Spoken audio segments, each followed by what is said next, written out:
Hello, everyone, and welcome to the session today. My name is Garima. I'm the head of marketing at NuAIg. Today, we are planning to focus on a very key question. What does AI in senior living actually look like beyond the hype? We'll share insights from working closely with providers across the industry, along with real practical use cases where AI is already driving impact. The goal is simple: help you understand what's actionable and where to begin. Next slide. Before we dive into the use cases, a quick introduction to who we are. NuAIg is a digital transformation and AI solution partner focused on aging services. We work with senior living, post-acute, long-term care to help them modernize operations, strengthen care delivery, and unlock the value of AI. Next slide. We are deeply involved in shaping the future of AI in senior care. We regularly speak at leading edge events across the country, sharing real world insights from AI and data transformation projects. We have partnered with leading communities across the country, and our case studies with leading edge cast highlight the measurable impact AI can create. Now, on to the housekeeping. The session will be recorded, and we'll be sharing the recording afterwards. Please feel free to drop your questions in the chat at any time. We'll take them up at Q&A in the end. If you experience any audio or video issues, a quick refresh usually fixes it. And lastly, sit back and enjoy the session. We have lots of practical insights to share with you. Now, let me introduce the speaker for today, Raj Ratnani. Hi, Raj. Hi there.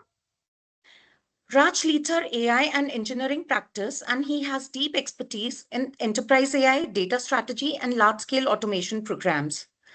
He works closely with senior care providers across the country, helping them build practical AI solutions that improve operations and care delivery. Over to you, Raj. Okay, thank you. Good morning, good evening, everyone. Thanks for joining us today. Garima, can you confirm I'm audible properly? Yes, you are. Okay. Let me start with a quick show of hands, or maybe drop it in the chat. So how many of you have sat in a meeting in the last 6 months where somebody said, we need to do something with AI? I'm guessing almost all of you, right? Now, here is a follow-up question. How many of those conversations ended up in a clear plan? Maybe few, not many, right? That's exactly why we are here today. We work, as Garima mentioned, we work exclusively with senior living care providers and post-acute care providers. And over the last few months, we have seen organizations are actually implementing AI now. Today, I'm going to share what we have learned from the early adopters, what they did, what worked, and what insights that stood out. So my first slide is why now? Why is AI everywhere in our conversations? It's not because of the technology that just has appeared. The healthcare and operations landscape is facing pressure from multiple directions. Workforce shortages, they are straining teams. Data is growing more complex across disconnected systems. And leadership is demanding real-time visibility to make faster and smarter decisions. Now, at the same time, AI tools are also advancing at a pace that is hard to ignore. You have everywhere in the news. Now, despite the urgency and the opportunity, many providers find themselves caught up in a difficult middle ground. They are curious about AI's potential, but overwhelmed by the operational chaos of actually implementing it, right? With that thought, can we go to the next slide, please? Okay, many organizations today are willing to embrace AI, but they find themselves paralyzed by fundamental questions: where to begin, whether they have the right organizational readiness, whether their teams possess the skills and the structure needed to sustain adoption. Beyond readiness, there is equally difficult question of prioritization. With so many potential use cases, deciding where AI will deliver the most meaningful impact is far from straightforward. Now, the gap between curiosity and impact isn't technical, it is strategic and structural. Next slide, please. But hey, here is the good news. The providers who are succeeding have figured out something very important. AI is a structured journey, not just a collection of disconnected pilots. And the journey has stages. I mean, if you were a part of the last webinar, the journey AI journey has stages, from getting your data in order to automating workflows to deploying intelligent agents to full strategic transformation. And you can't skip these steps. But hey, you can start with something, right? Today in this session, we will talk about some real world problems that are being solved by the AI powered solutions. And they are just not just POCs, they are real implementations. Okay. So I have various use cases here. The first one to start with is contract management. Next slide, please. Now let me show you what the journey looks like in practice with this real use case, which is around contract management. Ask yourself right now, do you know exactly when every vendor contract in your organization expires? And do you know who is responsible for each one? Are you confident nothing has lapsed quietly, right? For most providers, the honest answer is we think so, but we are not sure. Now, here is what contract management actually looks like on the ground. The contracts are scattered across emails, shared drives, personal folders. Expiry dates are tracked in spreadsheets, maybe. Renewal decisions made because someone happened to remember, right? And compliance easily dependent on institutional memory. What is the hidden risk here? Small misses turn into financial and regulatory exposure. And by the time you catch it, you are already behind. Next slide, please. Now, what our early adopter clients are going for is an AI powered contract management app. Here is what it does. Uh, did you skip a slide?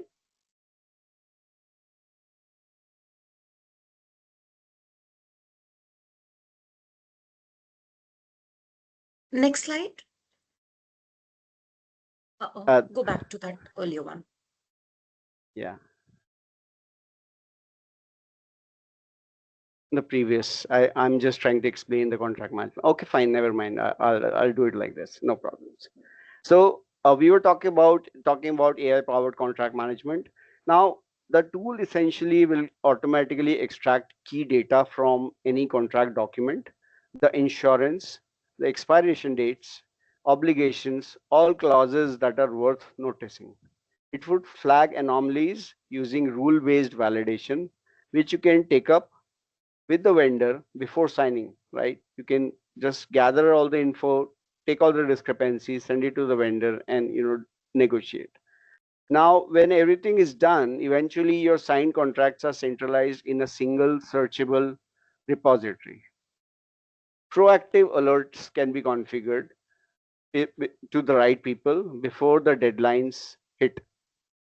The result: zero manual entry for contract intake, no missed renewals, centralized visibility across all communities, and significant time savings for your admin teams. Yeah, okay.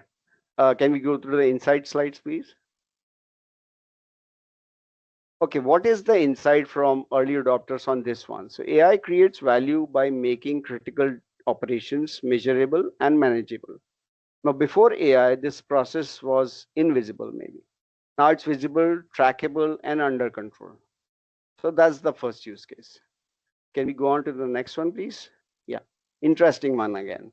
It's about the root cause analysis. Yeah, next one. Now let's go deeper into clinical operations, incident investigation, a big part of it. Now, when something goes wrong in a community, a fall, a medication event, an adverse outcome, what happens next? Typically, a report gets filled, It captures what's immediately visible, right? Maybe staffing was thin that day. Maybe the resident had flagged the concern earlier. Now, there is a lot of information which we could miss in a manual investigation or a manual RCA. Now, here is what doesn't happen. A systematic look across all the relevant data is difficult. The medication administration record, the environmental conditions, the prior incident history for that resident or that unit, it is all not covered, right? So the root causes are usually inferred, not understood. And that's when the root cause, the incident repeats also, there are chances. Next slide, please. Yeah. So what we built for one of our clients is an AI root cause analysis agent. And that's make it powerful. What makes it powerful is multi-system correlation. Now the agent automatically pulls data across EMR, staffing systems, and medication records simultaneously. It identifies the patterns and risk factors that cross system boundaries, generates a structured incident report with a root cause hypothesis, proactively flags similar risk patterns before the next incident occurs, right? What's the outcome? The outcome is faster, more thorough analysis, actionable prevention strategies, significant reduction in incident recurrence, and regulatory ready reports that don't take hours to produce. Okay, next one. So, what's the insight? AI delivers value by uncovering patterns that manual investigations would definitely miss.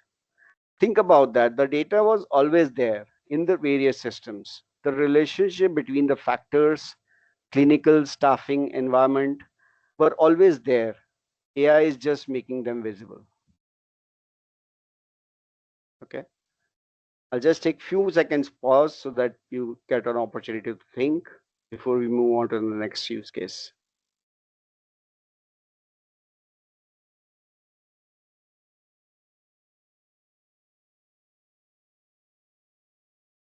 Okay, let's resume. The next use case is staff concierge agent. Now, yeah, next slide, please. Now, here is one that resonates immediately with anyone who has been on the floor during a shift change, right? Now, your team spends real time every single day looking for things, the information. Where is the protocol for, let's say, X? What was the handover note from last night? Where is the visitor policy for the memory care unit? What is the way to log a ticket? What is the, there are several questions. The information does exist. It's in SharePoint folder somewhere, maybe in somebody's notes, someone's email, in a document that nobody looked at since it was written. But the information that's not accessible in the moment might as well not exist. You never know. But when staff can't find answers quickly, two things happen. They make do inconsistently, or they ask a colleague, pulling them out of their workflow. Yeah, next slide, please. The concierge agent we built lives inside the Microsoft Teams, where most staff members are already working. It's a knowledge assistant that can answer natural language questions about protocols, policies, dining schedules, emergency procedures, all instantly. It facilitates structured shift handover notes, surfacing relevant context for incoming staff, flag unresolved incident or resident requests to supervisors automatically. It can also escalate issues before they fall through the cracks during shift changes. So you could potentially log a ticket just by typing in a natural language, right?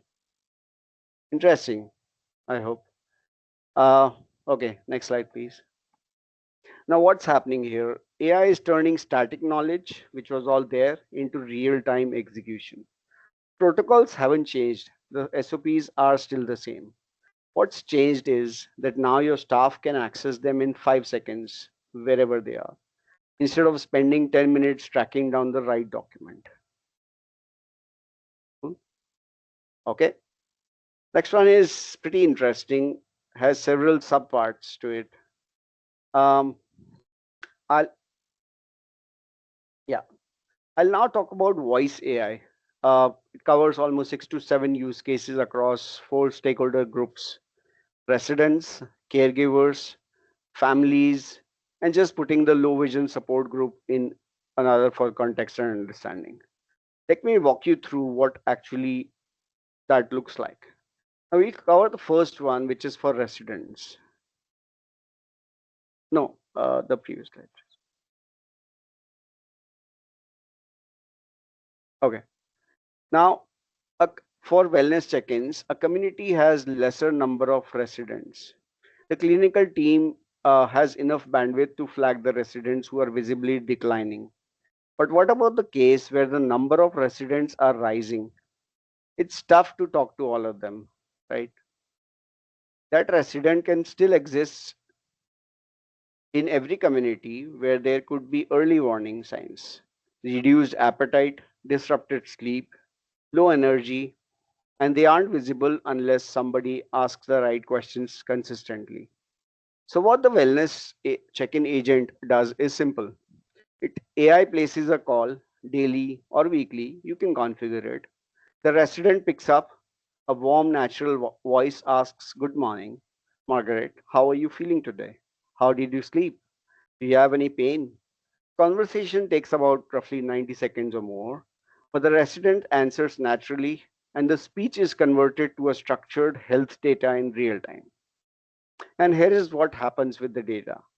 The trends can be tracked across weeks. If Margaret says that she slept poorly 3 days in a row or mentions pain twice in a week, the system flags it for clinical review, not as an alarm, but just as a note that says that this resident may need attention. Right? Now, one of our clients told us something that stayed with me. They said, "We used to find out a resident was declining when it was already a crisis. Now we find out when it's still a conversation." That's the difference. Okay. Let's talk about meal selection. Let's say you want to gather some info on the meal preferences. You can't actually manually call so many residents, right? So AI calls them, the residents, and just to ask what they want. Preferences route directly to the kitchen. We gather preferences, we route them to the kitchen. The dietary restrictions are cross checked automatically because that information is all there in EMR. Then service tickets. As I said before, the resident wants to raise service tickets, but each time they don't know how to log in into your ticketing system. So they have a number which they call in and say that, "Hey, the AC in my room isn't working." Now create the AI would listen to it. It creates a structured work order, notifies the right team, and follows up with the resident once it's resolved. Now there is no form, no app, no friction. As simple as that. Now about the grocery, the residents speak their shopping needs. AI builds the list, you know, or make it could be a simple query about when is the next grocery trip scheduled. Now, AI, if it listens to the shopping needs, it can consolidate orders across the community and coordinates the delivery. Right. Next one is about the caregivers. Now we are talking about mental health and fatigue check-ins. I want to ask the operators in the room a question. How many of you have lost a good caregiver in the last 12 months? Not to a better paying job, but to burnout. Someone who just quietly stopped showing up with the same energy and eventually left. So here is the uncomfortable truth about caregiver burnout. By the time you see it, by the time performance dips, or the person hands in their notice, it has typically been building for 3 to 4 months. Now signals were there, but nobody caught them because nobody had a system to catch them. Now, caregiver mental health survey, we can do that. We can design a caregiver mental health survey, just 60 to 90-second voice call that goes out after every shift or maybe every few days. The AI would ask, similar to the resident, we can ask, "How are you feeling after the shift today? How was your energy level? Anything concerning?" It takes less time than clocking out. Now, two things make this work. First, anonymous mode, where caregivers know their individual responses isn't tied to their name. Maybe it could be anonymous, maybe it could be named, right? Now they would answer honestly, and practically speaking, somebody to put in that manual effort is just not possible, and therefore we ignore it, right? But the data now, which is aggregated, now it can be aggregated at the team level, not just individual level. We can do a sentiment analysis also. Now the system isn't just listening to the words; it's listening to the tone, the pace, the hesitation. It can detect stress signals that the words alone don't reveal. Now, when the aggregate stress score for a unit crosses a threshold, the manager gets a notification, right? The outcome of one of our clients saw that they went from discovering burnout at resignation to catching it at early warning stage. Caregiver turnover on the units using this dropped noticeably in the first 6 months itself. And the caregivers themselves said they felt seen, not monitored. Now that distinction matters enormously. This is also caregiver retention strategy. Next one I'll cover is for the families. Now, if you want to understand why this matters, think about the family member who calls the front desk every Tuesday at 10 a.m. asking how their father is doing. Now, they are not being difficult; they love their father. So this can't be they can't be there every day, right? And they have no other way to know. They can't uh, uh, easily get that information. So, but if when they call your front desk staff, who is maybe already stressed, uh, spend less time on those calls. And even then, and apart from that, the information they can provide is limited. They want on this unit this morning. They don't know if Harold ate breakfast. Now, this is the limited information they are giving. Now, the family wellness call agent, based on voice AI, it can handle this differently. A scheduled call maybe just go out to the family members to give out the information. Obviously, authentication will be first, or maybe the family member can get a dedicated number where they can call for their resident, for their loved ones. After authentication, the AI gives a genius update. It can fetch information from the EMR, the clinical notes, progress notes, and all of that combined can be given out to the to the family member. Right now, it can even extend the information to how he has been this week, whether anything flagged clinically, with what activities he's been part of. It answers the standard questions family members always ask, right? So there's a lot of more information now which can be handled without employing human for that. And if the family members has a concern, if they say something that signals they are worried, or they want to speak to somebody, then definitely the call can escalate immediately to a human. What it does for the family relationship is significant. Families feel informed. They'll stop calling the front desk every Tuesday because now they know that they already got the information properly. And when something needs their attention, they are heard proactively, not when they happen to call only, right? Now, one operator described it in this way: families used to call us when they were anxious. Now they call us when they have something to celebrate, also. It can be just a conversation. Now, next I'll cover for low vision residents. It could be a challenge otherwise when they don't have easy access to regular systems. So voice is the interface, right? With voice, they have full access to services, requests, and information. They don't have to indulge in any screens, or whatsoever. Okay. So all these were use cases around voice AI. Pretty interesting. Okay, next slide, please. So what's the insight from this use case? Now AI captures critical signals beyond the limit of human availability. Your staff cannot check in with every resident or caregiver every day. They cannot call their family members weekly. Family not enough human being staff members are available to take up the family calls. Now, voice AI doesn't replace those human moments. It makes sure nothing falls through the gap between them. That was about the voice AI. Again, next one. Yeah, newsletter.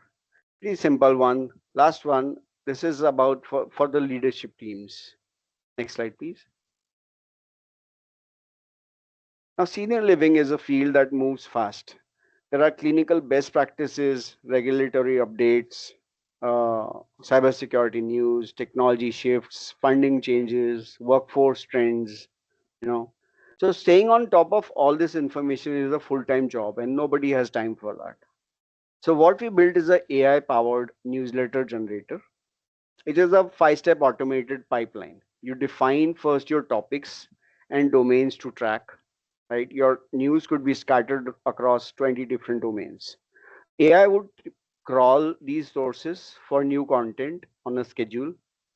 It filters out ads, duplicates, and low quality articles, summarizes what's left in the plain language, and then it delivers to it a compiled branded newsletter in your to your team's inbox automatically.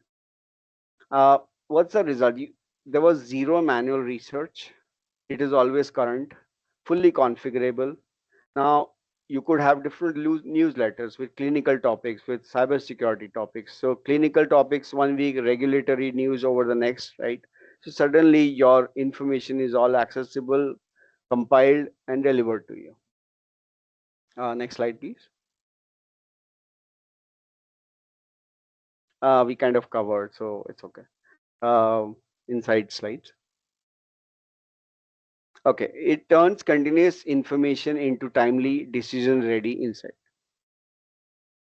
Strategy requires information, and right now the information gap is real competitive disadvantage, right? So you can cover that. Yeah, next one, please. So let me bring this together. We have looked at 5 real-world AI applications: contract management, root cause, staff knowledge concierge, voice AI, and this newsletter. Uh, AI built for senior living, all in production with real providers. Now, what do these early providers have in common? They start with workflows, not tools. They don't ask what AI should we buy. It's not about the tools. They ask the right question: where is the friction costing us the most? They focus on repeatable, high frequency processes, not the edge cases. We can cover that in automation plus AI.